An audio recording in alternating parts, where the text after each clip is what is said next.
White light burns Jack Carver's eyes. Straps bite his wrists. The room stinks of bleach and metal.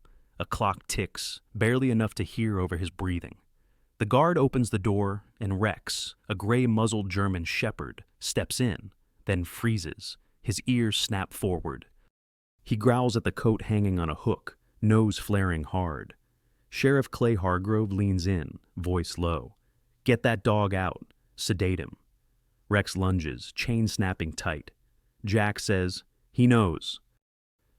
Before we find out how Jack Carver reached this breaking point, please subscribe and hit the bell to support our veterans. The room is all white. The air reeks of bleach and plastic.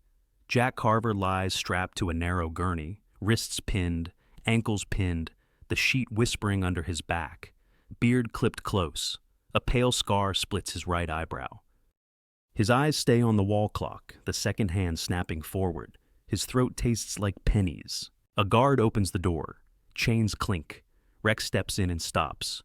German shepherd, black and tan coat, gray around the muzzle, amber brown eyes still sharp. His nose flares hard. He gives a low growl at a coat hanging on a hook near the IV tray. Sheriff Clay Hargrove leans in from the doorway. "Get that dog out," he says. "Sedate him." Jack swallows. "He knows," he says.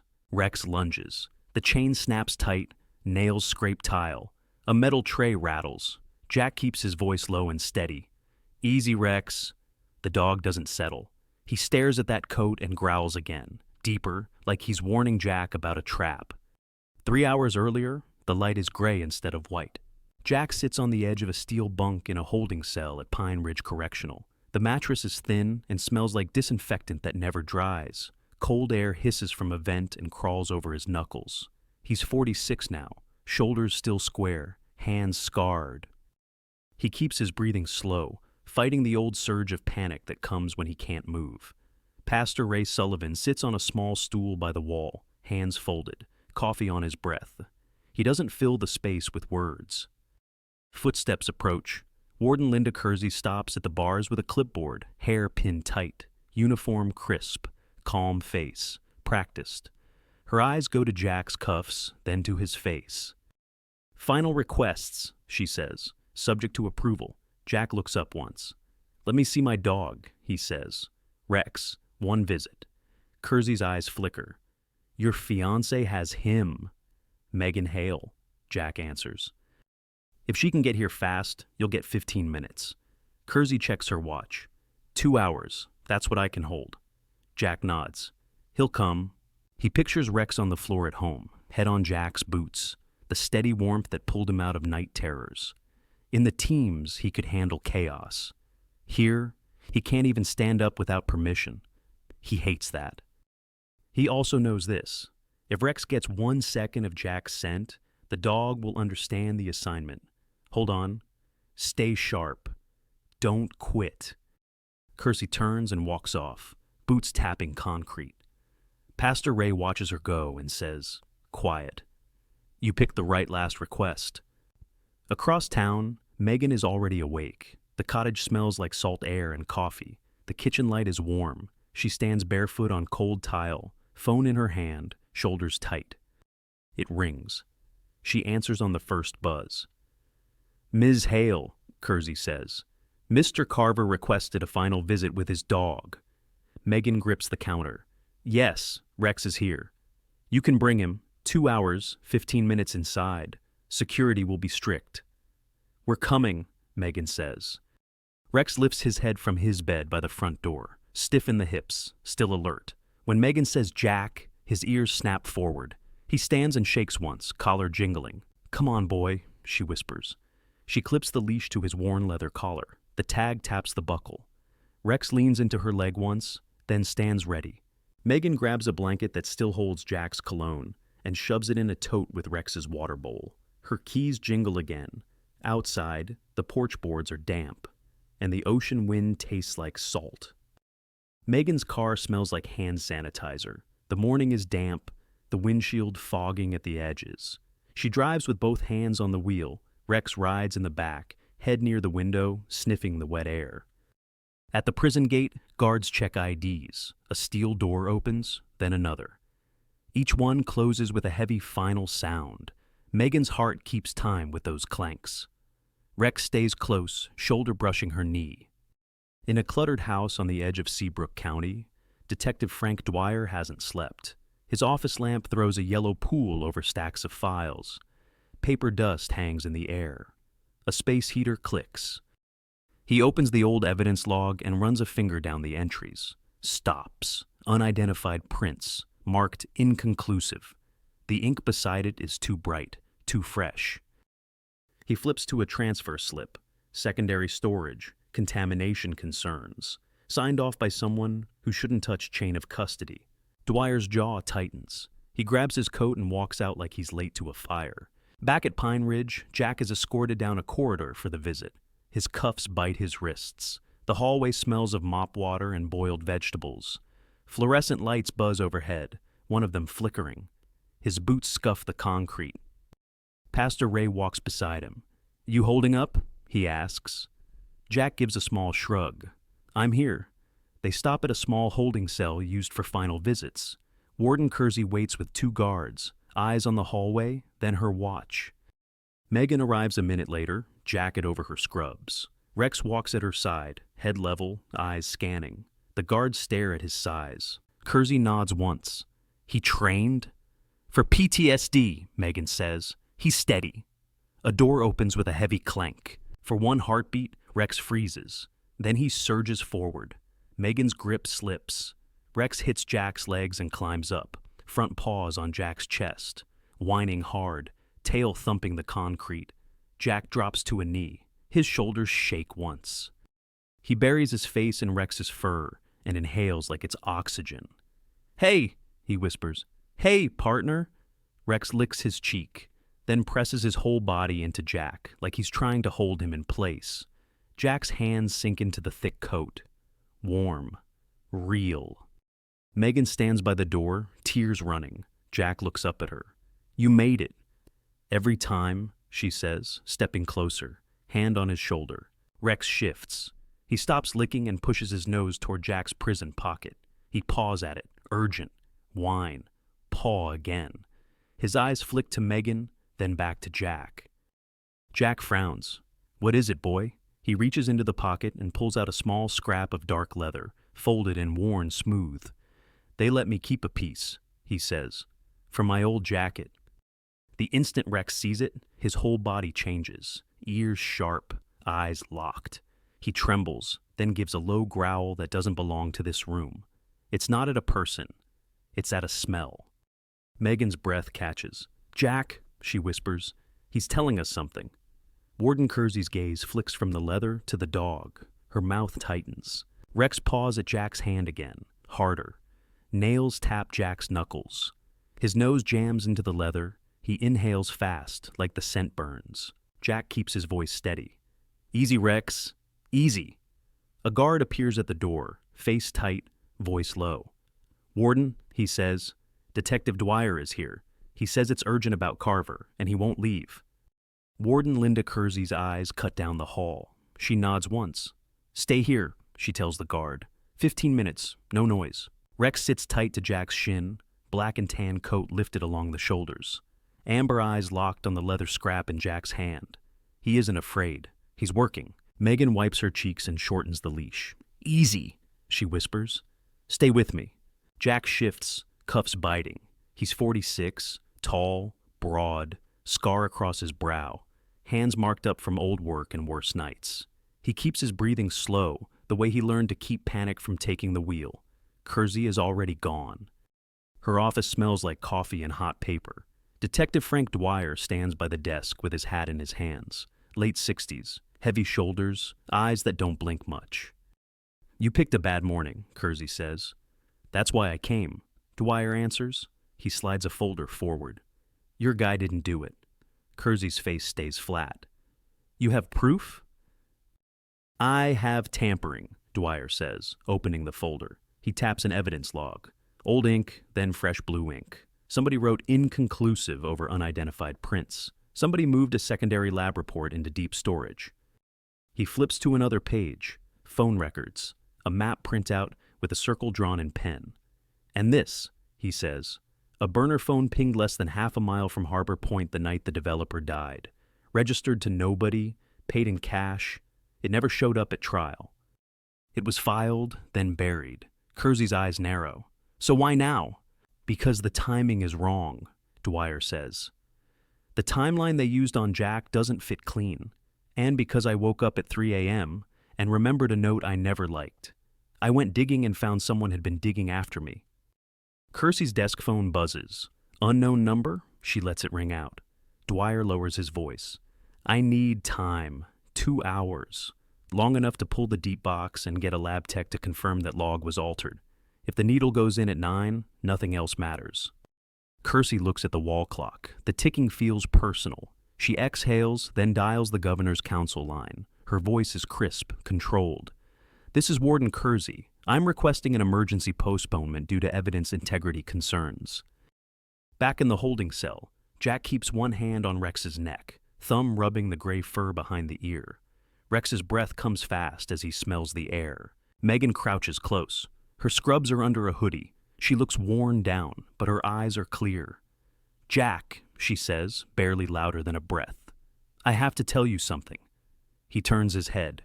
Say it. She takes his hand and presses it to her belly. Warm, real. Jack freezes. Megan, I'm pregnant, she whispers. I found out 3 weeks ago. Jack swallows hard. His voice comes out rough. Our baby? She nods, tears sliding. Our baby. Rex makes a soft whine and leans his head against Jack's wrist, like he's holding the three of them together. Jack's jaw tightens. I'm sorry. Don't, Megan says. You didn't do this. Rex lifts his head and noses Jack's fist. He wants the leather. Jack opens his palm. The scrap sits there, worn and dark. Rex inhales sharp. His body goes still. Then a low growl rolls up, controlled and steady. The guard shifts, uneasy. Megan's eyes widen.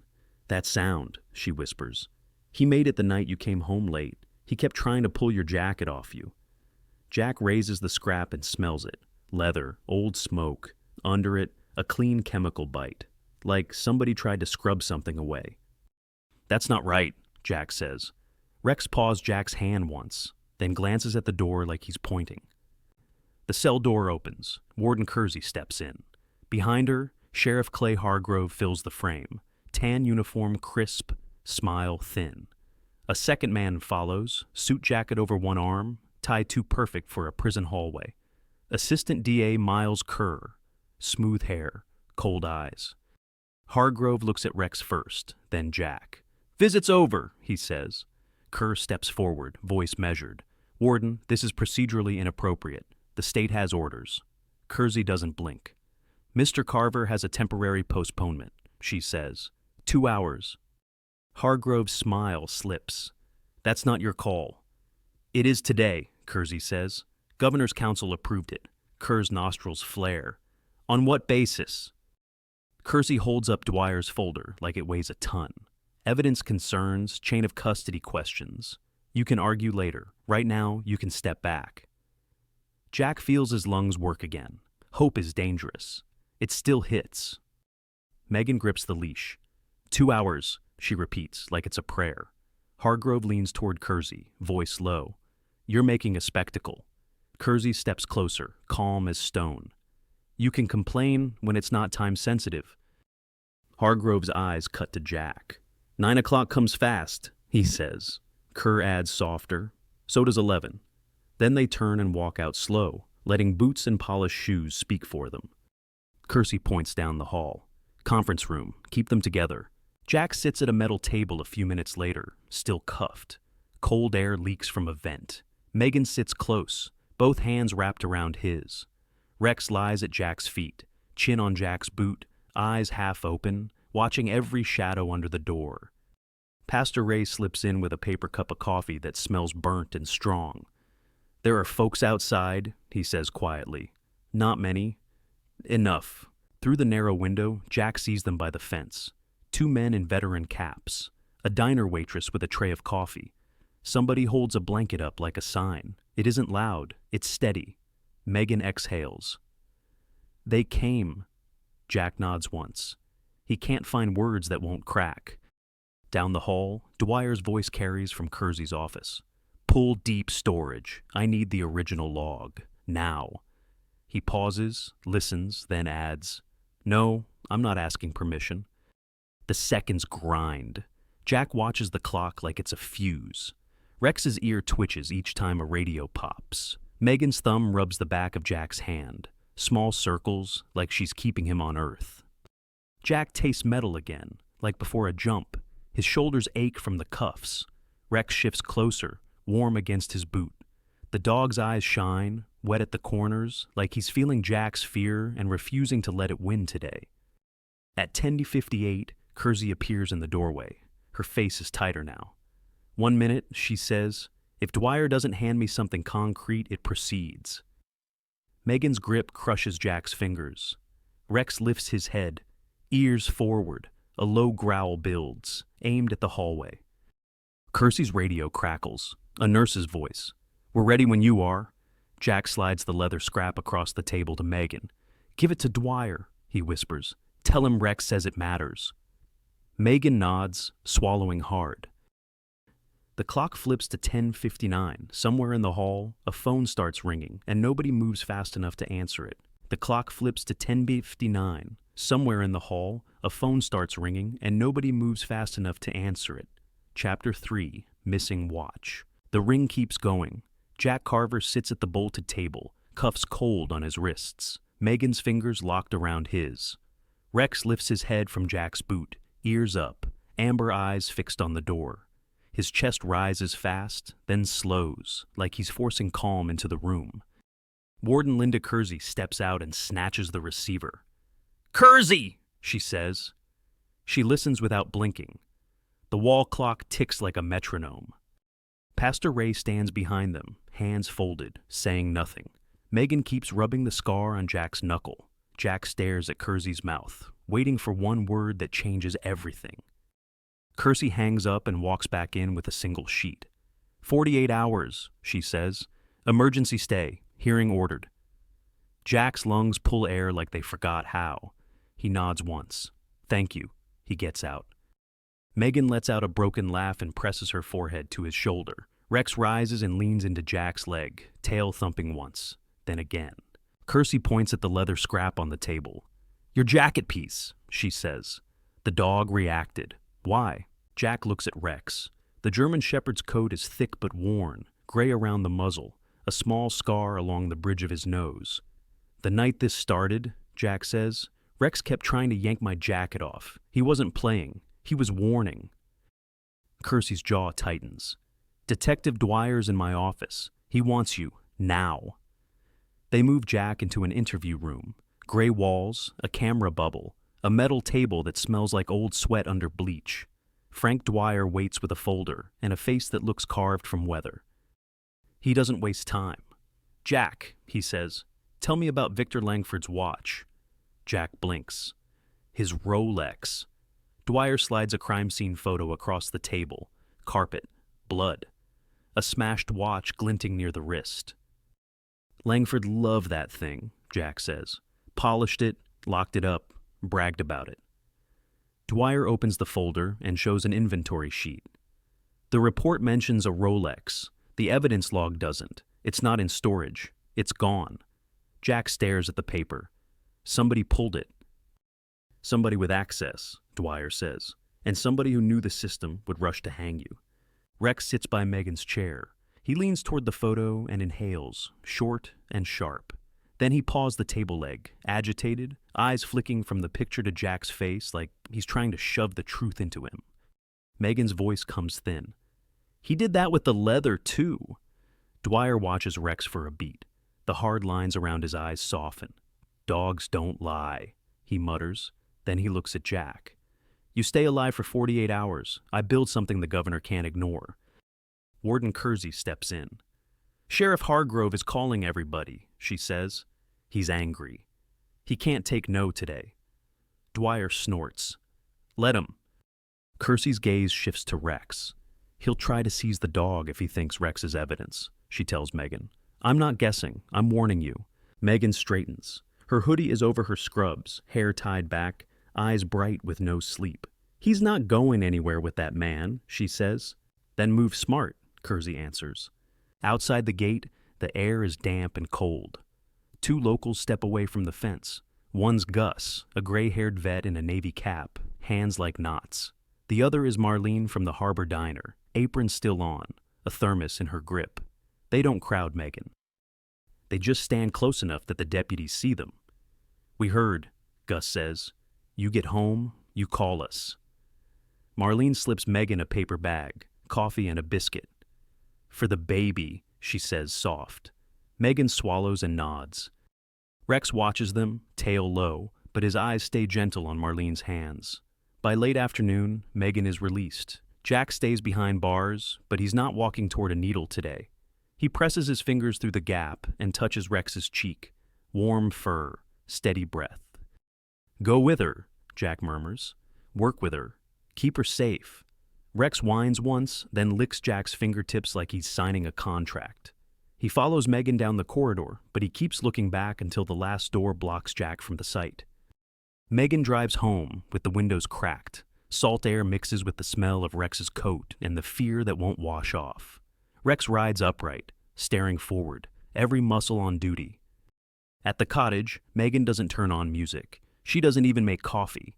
She walks straight to the bedroom closet where Jack's things are boxed. The room smells like cedar and detergent, and under that, the faint trace of Jack's cologne.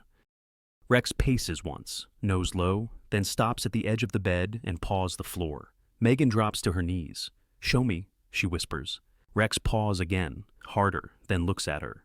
Those amber eyes don't beg. They command. Megan reaches under the bed and drags out an old gym bag. Faded black. Zipper snagged. The kind Jack took to the range. Rex presses his nose to the bottom seam and huffs sharp. Megan unzips it. Shirts, a towel, a shaker bottle, gloves. Nothing that should matter. Rex keeps pawing, focused on one spot. Megan flips the bag over and runs her fingers along the lining. A small tear catches her nail. She opens it wider and feels something hard, the size of a thumbnail. Her heart starts hammering. She pinches it and pulls it into her palm. A small metal stem. Gold crown. Watch hardware. The kind that shouldn't be in Jack's home. Megan's mouth goes dry. "Oh, Jack," she whispers. Rex nudges her hand, urgent, like he's telling her not to freeze. She digs again. Her fingers find a second object, wrapped in plastic and tape, flat as a couple of cards. She peels it free. A micro SD card inside a tiny USB adapter. Megan sits back on her heels, shaking. "You kept it here," she tells Rex. "You hid it." Rex's tail thumps once. Then he snaps his head toward the front window. Ears up. Hackles lifting. Megan hears it too. A car slowing outside. Tires on wet gravel. A radio squawk. Faint through the glass. She calls Dwyer. It rings once.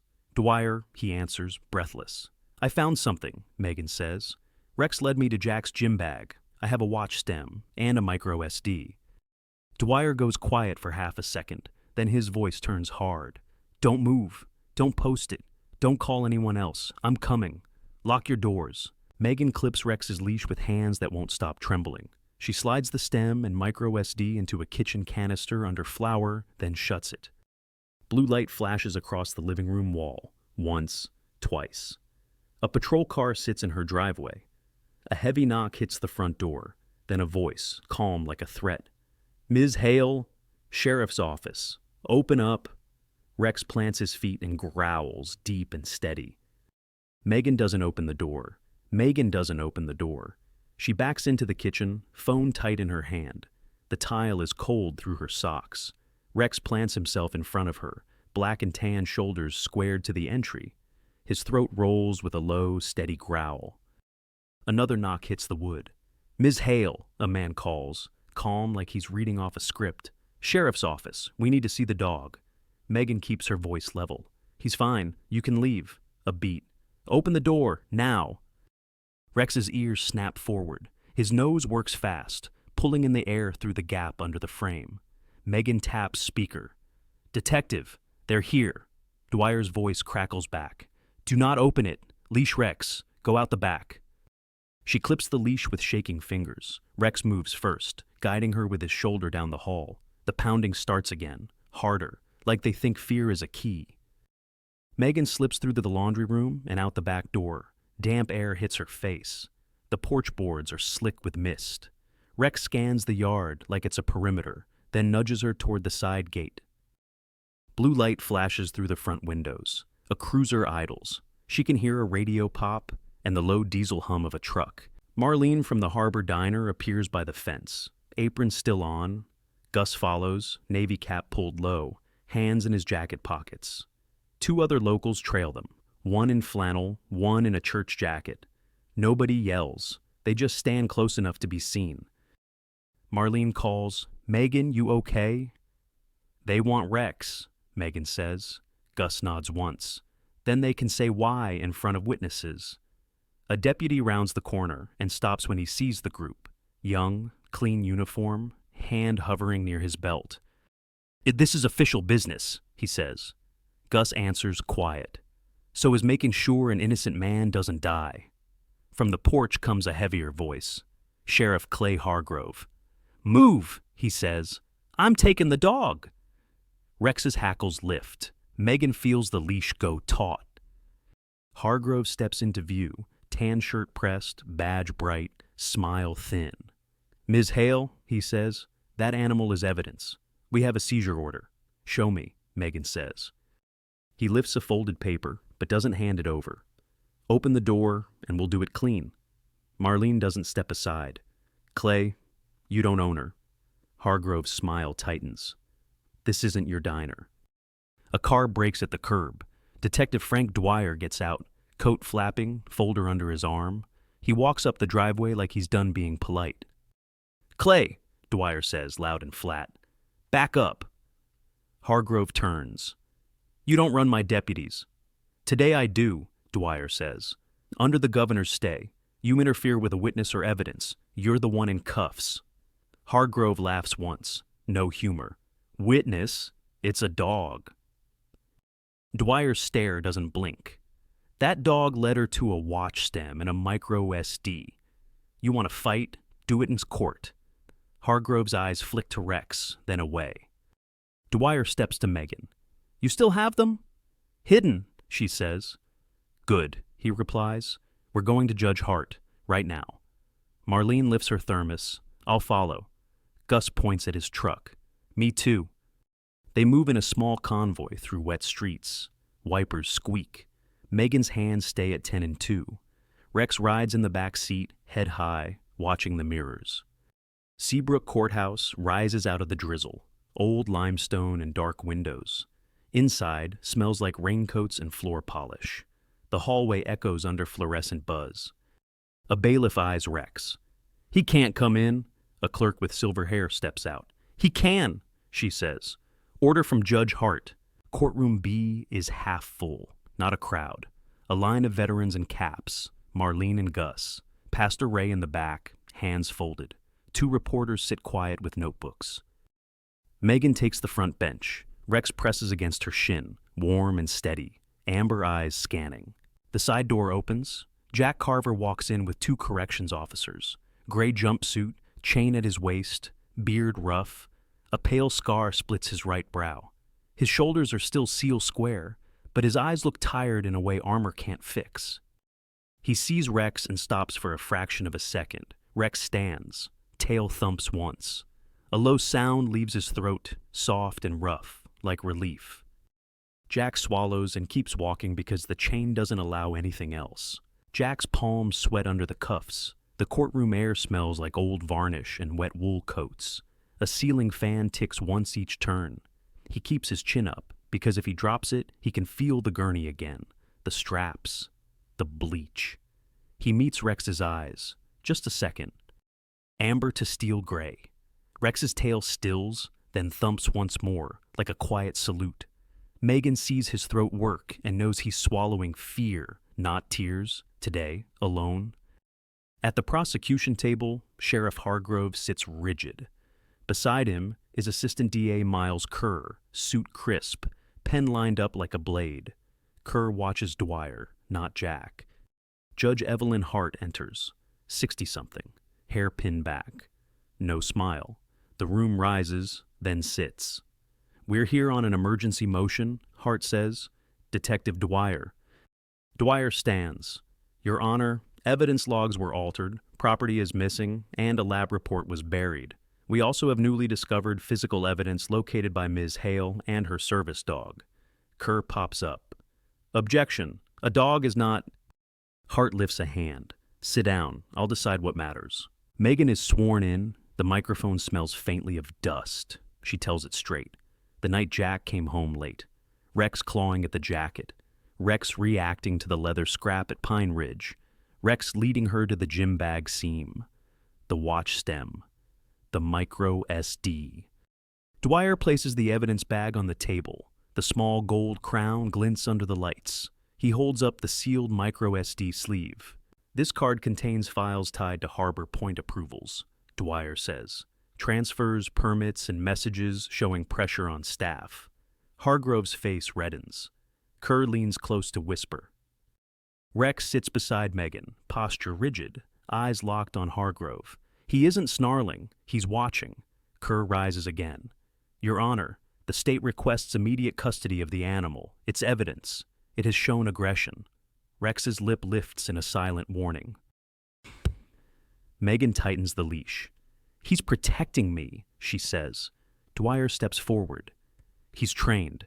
Seizing him risks breaking chain of custody and tainting testimony. Hart leans back. The room goes so quiet, Megan can hear a radiator click. Then the fire alarm blares. Red lights flash. People flinch. Rex stands instantly, body between Megan and the aisle. The overhead lights flicker, then die. Darkness drops fast.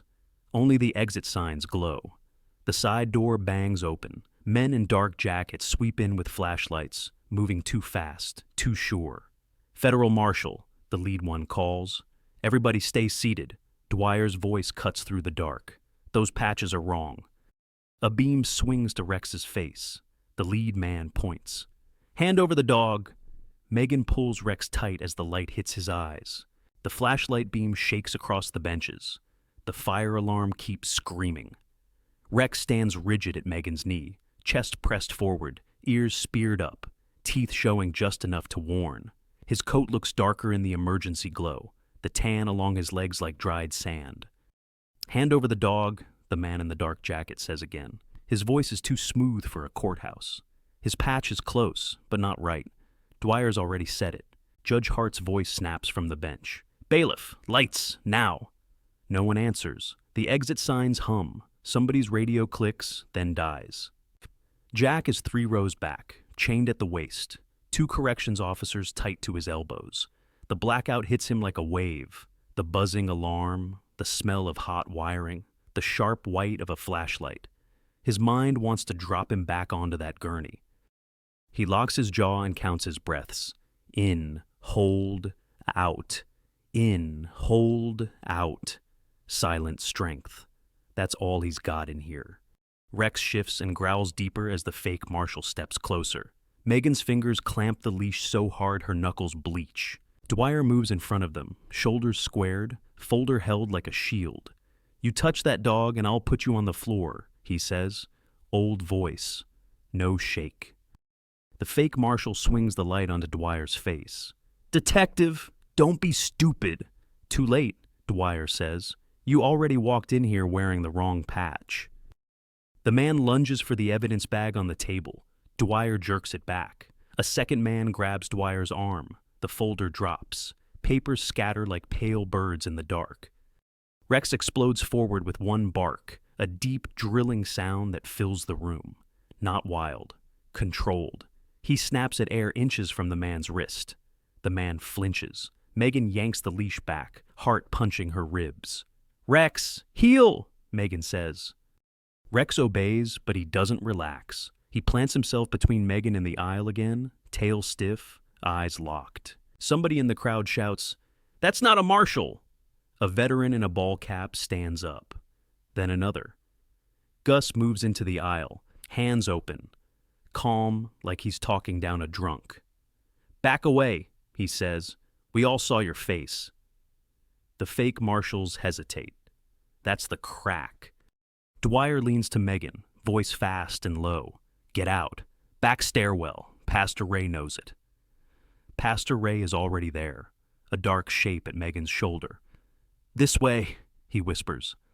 Megan scoops the micro SD sleeve into her pocket without looking. She keeps one hand on Rex's collar, feeling the warm pulse under his fur. They move down the side aisle as the alarm howls. A flashlight whips toward them.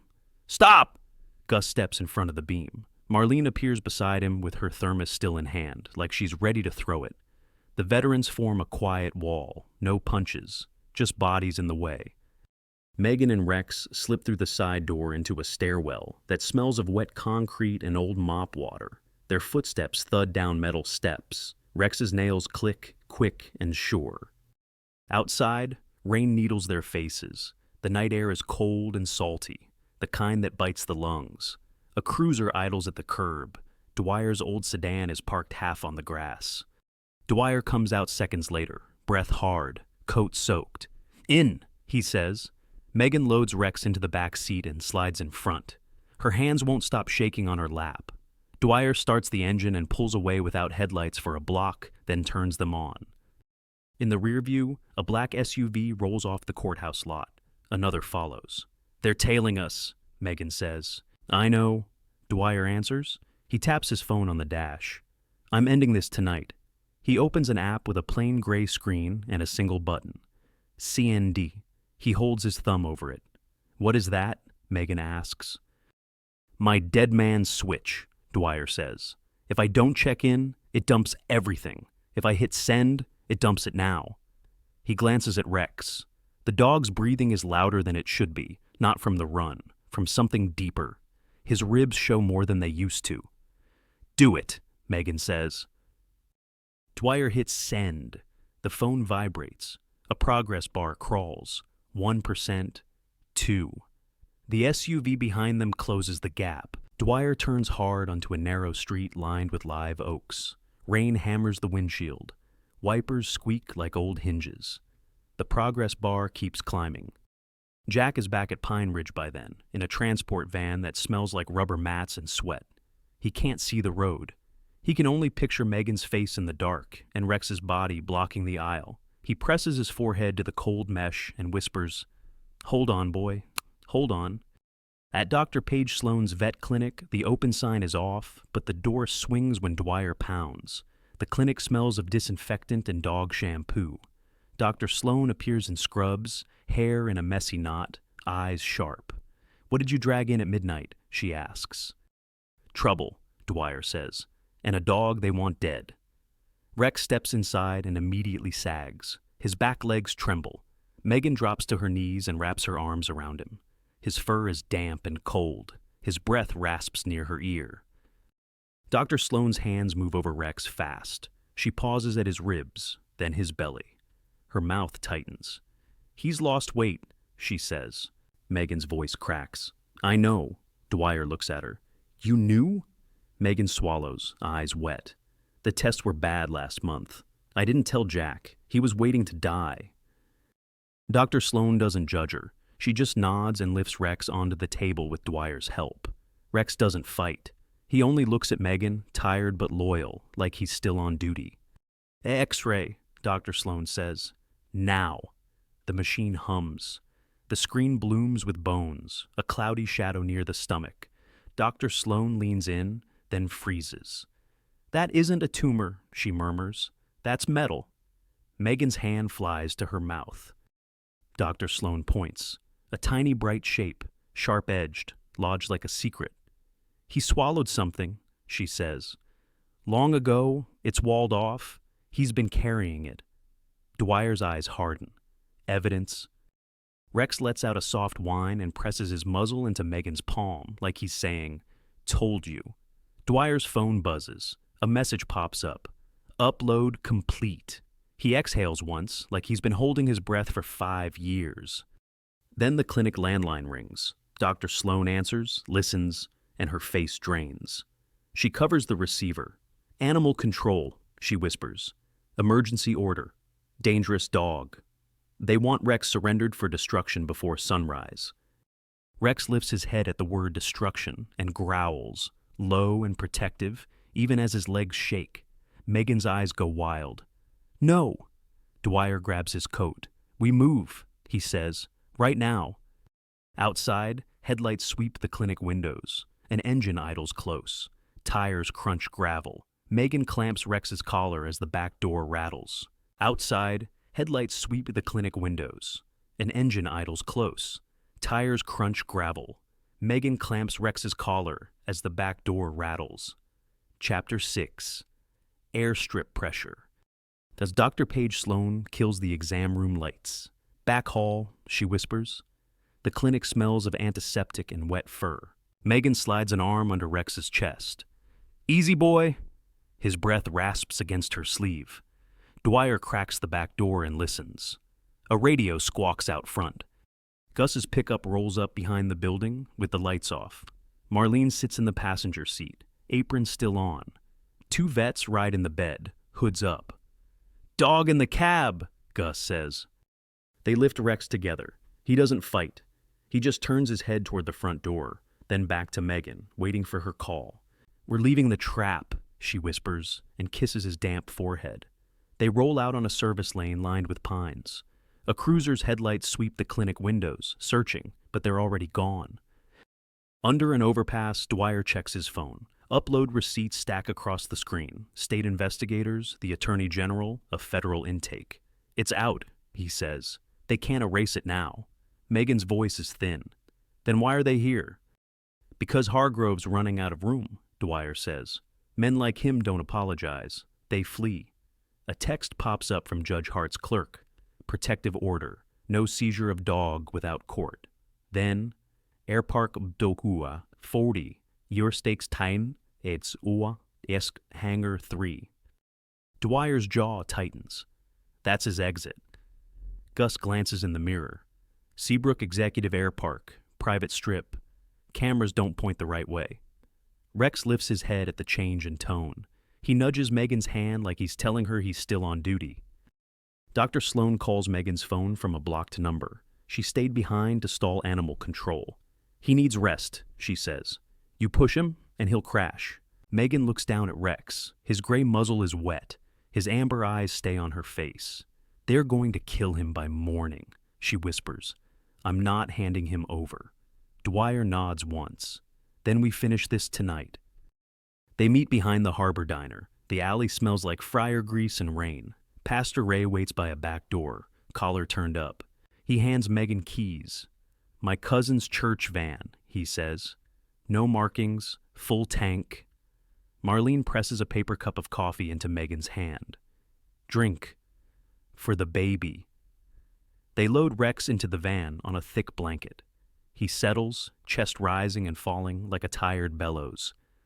Dwyer makes one more call low and fast. Then a man steps out of the diner's back door with his hands up. Mid-50s, rain jacket, eyes darting. Rex stiffens the instant he catches his scent. A low growl rolls up, controlled and deep. That's him, Dwyer says. Wade Larkin, burner phone. Wade's voice shakes. I didn't stab anybody. You planted, Dwyer says. You cleaned. You helped frame Jack Carver. Warm Wade swallows hard. Sheriff said my grandkids would disappear. Gus takes one step closer. Not tonight. Dwyer holds up the sealed micro SD sleeve. The files are already out. You can tell Judge Hart the truth, or you can be the last man in a sinking boat. Wade's eyes flick to Rex. The dog doesn't bark. He just watches, unblinking, like a sentry. Wade's shoulders sag. The night Langford died, I was hired to solve a problem. I took Carver's jacket from his truck while he was at work. I rubbed it on the penthouse doorframe. Then I put cleaner on the sleeve so there wouldn't be blood. I returned it before he got home. Megan feels sick. And the watch? Wade nods. I broke the Rolex, kept the stem. Next morning, while Carver was being questioned, I went into his place and shoved the stem into his gym bag. I thought cops would find it and stop looking. Rex lets out a soft whine, like he remembers that night. Why pick Jack? Megan asks. Because the developer had hired him to upgrade security, Wade says. Carver was close enough to blame, and he didn't act scared. Sheriff hated that. Dwyer's voice turns flat. Where is Hargrove now? Wade nods toward the dark road. Air Park. Hangar 3.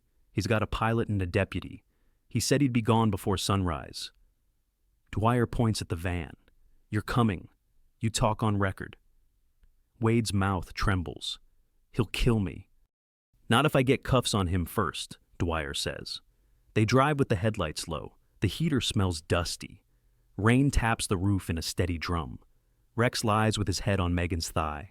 She strokes the fur between his ears. Don't stop. The air park fence appears through mist. Red runway lights blink like slow heartbeats. In the distance, a prop engine coughs and catches. Dwyer parks short and kills the engine. The night goes quiet except for wind through wire and the thin whine of the plane. Listen, Dwyer tells Megan. If it breaks bad, you run back to the van, Rex first. Megan nods. Always. They move along the fence line. Wet grass soaks their boots. The air smells of jet fuel and mud. Hangar 3 is half open, yellow light spilling out. Sheriff Clay Hargrove stands under the light with two men. One is Deputy Nolan Briggs, square shoulders, empty eyes. The other is big, in a rain shell, hands in his pockets like he's bored. Dwyer steps out. Clay, hands where I can see them. Hargrove turns slow, smile thin. Frank, you're late. You're done, Dwyer says. Step away from the plane. Hargrove's gaze slides to Rex. That dog's a problem, he says. Always has been. Rex growls, steady, even as his legs tremble. The big man shifts sideways toward Dwyer. Too smooth, too practiced. Dwyer pivots. Don't, he warns. The punch still comes. It clips Dwyer's shoulder and spins him half a step. Pain flashes hot. Rex lunges with a single bark and slams into the man's thigh. Teeth clamp fabric. The man yells and stumbles. A small blade flashes in his hand. Megan yanks the leash. Rex! Heel! Rex releases and backs to her, chest heaving. A red line spreads along his shoulder where the blade grazed him. Not deep, but real. Megan's breath catches. She presses a towel from her pocket to the cut. Rex leans into her hand, trying to stay upright. Hargrove bolts for the plane. The prop spins faster. Wind kicks grit into Megan's eyes. Dwyer tackles Hargrove at the fuselage. Metal rings. Hargrove thrashes, strong with fear. Behind them, Rex takes 2 steps, then his legs fold. He hits the wet concrete with a heavy thud. Megan drops beside him. No, no, no. Her hands shake as she holds pressure on his shoulder. Rex's eyes find hers. Loyal, exhausted. The light in them wavers. The engine roars. The plane starts to roll. Deputy Briggs moves toward Megan, hand on his belt, eyes empty again. Dwyer looks back once and sees Rex on the ground, and Megan screaming his name over the noise. He has cuffs in one hand. He has a collapsing dog 10 yards behind him, and Hargrove is twisting free.